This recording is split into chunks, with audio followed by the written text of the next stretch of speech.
ചോദിച്ചാൽ പോരെ, മറ്റുള്ളവരോട് ചോദിക്കേണ്ട ആവശ്യമുണ്ടോ? എന്നാൽ ഈ ചോദ്യം അല്ലാഹുവോട് ചോദിച്ചാൽ മതിയല്ലോ, ഇവരോട് സ്റ്റേജിലേക്ക് ചോദിക്കേണ്ട ആവശ്യമുണ്ടോ? ഏതായിരുന്നാലും അദ്ദേഹം ചോദിച്ചത് എന്നോട് നിങ്ങൾ ചോദിക്കുക എന്ന് അല്ലാഹു പറഞ്ഞിട്ടില്ലേ, അപ്പോൾ പിന്നെ മറ്റുള്ള ആളുകളോട് ചോദിക്കേണ്ട ആവശ്യമുണ്ടോ? മുജാഹിദുകളും ജമാഅത്തെ ഇസ്ലാമിക്കാരും ഖാദിയാനികളും അതുപോലെയുള്ള പുത്തൻ പ്രസ്ഥാനക്കാരും മുഴുവനും ചോദിക്കുന്ന ഒരു ചോദ്യമാണ്. ഇല്ല, എന്ത് ചോദിക്കുകയാണെങ്കിലും അല്ലാഹുവോട് ചോദിക്കുക.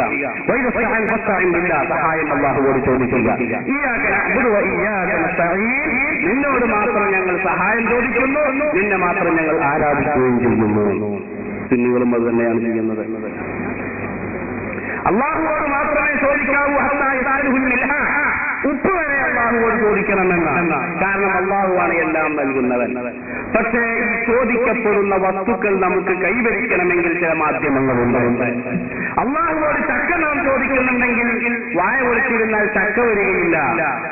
നേരെ മറിച്ച് ചക്ക ലഭിക്കണമെങ്കിൽ പ്ലാവിനെ സമീപിക്കണം, തേങ്ങ ലഭിക്കണമെങ്കിൽ തെങ്ങിനെ സമീപിക്കണം, മാങ്ങ ലഭിക്കണമെങ്കിൽ മാവിനെ സമീപിക്കണം.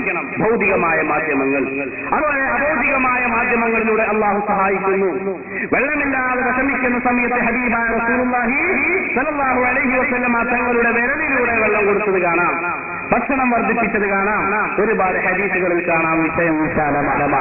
ഏതായിരുന്നാലും പ്രിയപ്പെട്ടവരെ, ചോദിച്ചത് മഹാരഥന്മാരായ പണ്ഡിതന്മാർ പഠിപ്പിച്ചതനുസരിച്ച്, വിശുദ്ധ ഖുർആൻ നമ്മോട് അനുശാസിക്കുന്നതനുസരിച്ച് എല്ലാം ചോദിക്കുന്നത് അല്ലാഹുവോടാണെങ്കിലും അതിന്റെ കാരണവുമായി ബന്ധപ്പെടണം. ആ കാരണം ചോദിക്കലുകൊണ്ടാവാം, സമീപിക്കലുകൊണ്ടാവാം, കൈനീട്ടലുകൊണ്ടാവാം, പല രൂപത്തിലും ഉള്ളതാവാം എന്നതാണ് വസ്തുത.